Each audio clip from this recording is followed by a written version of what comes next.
Okay, let's talk about Akaza. When he first shows up and immediately obliterates Rengoku, yeah, we all hated him. I mean, honestly, who wouldn't? This guy strolls in, flexes his upper moon powers, takes down the Flame Hashira like it's a casual Tuesday. Instant villain. That's the vibe we all got, at least. But here's the twist, and trust me, I'm about to mess with your perception. What if I told you Akasa wasn't a villain? At least, not in the way you think. Let's rewind a bit. Before Akasa was this ruthless demon who crushed dreams and burnt villages, he was a kid named Hakuji. And well, he had it rough. Hakuji's life wasn't exactly full of sunshine and rainbows. He didn't grow up surrounded by love. No, Hakuji was the type of kid who learned how to steal just to eat. Beaten up, locked up, treated like trash. But then one day, Keizo, a dojo master, found him, took him in, no questions asked. Keizo didn't judge. He just trains Hakuji in martial arts, shows him what it means to be part of something. And then there's Kayuki, Keizo's daughter. This girl who sees Hakuji not as a thug, but as a person, not as a criminal, but as someone who deserves to be loved. But of course, this is Demon Slayer, so you know it wasn't going to end happily. Keizo and Hayuki die, and Hakuji is absolutely destroyed. He goes full on savage mode, turns the rival dojo into dust, and walks away like it's nothing. Enter Muzan, who didn't find a villain in Hakuji.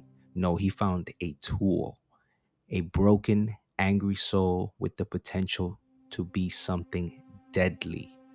Muzan didn't create a demon, he just gave Hakuji the power to keep destroying. Now, here's the thing about Akaza as a demon. Unlike every other demon we've met so far, Akaza wasn't hungry for chaos. He didn't crave random destruction. What Akaza wanted, and this is the key, was strength. Not just power for power's sake. He wanted someone to match him, someone who could be his equal. Because here's the truth, Akaza wasn't just fighting the demon slayers. He was fighting the world that had never let him be anything but a weapon with a broken heart. That's why when Akaza faces Rengoku, he doesn't just see a warrior, he sees a challenge. He sees a man who represents everything he could have had: honor, respect, strength, loyalty. That's why he pleads with Rengoku to join him, to become a demon, not because he wants to tear him apart, but because Akaza can't understand why anyone would refuse eternal strength. Now here's the sad part. Akaza was never given the chance to be human again. But there's a moment in his final battle where he remembers. He remembers who he was before all the fighting, before all the demons, before the tattoos and rage. He remembers the love he had for Kayuki, the girl who was the first person to believe in him.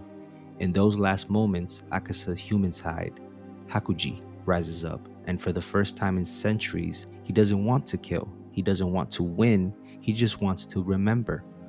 So when Akasa dies, it's not with a scream of defiance, it's with a sigh of regret. Not because he's scared, but because he finally understands what he's lost, what he can never get back. He wasn't a monster, he wasn't born evil, he was just a man who never had a chance to grow up, a man who was pushed into a corner so hard he became the villain in his own story. Akaza is not the villain you think he is. Not really. He's just a victim of the world that never gave him a chance to heal. A demon born out of pain, desperation, and the need for someone to stay. So was Akaza really a villain? Or was he just someone who never got to be anything else?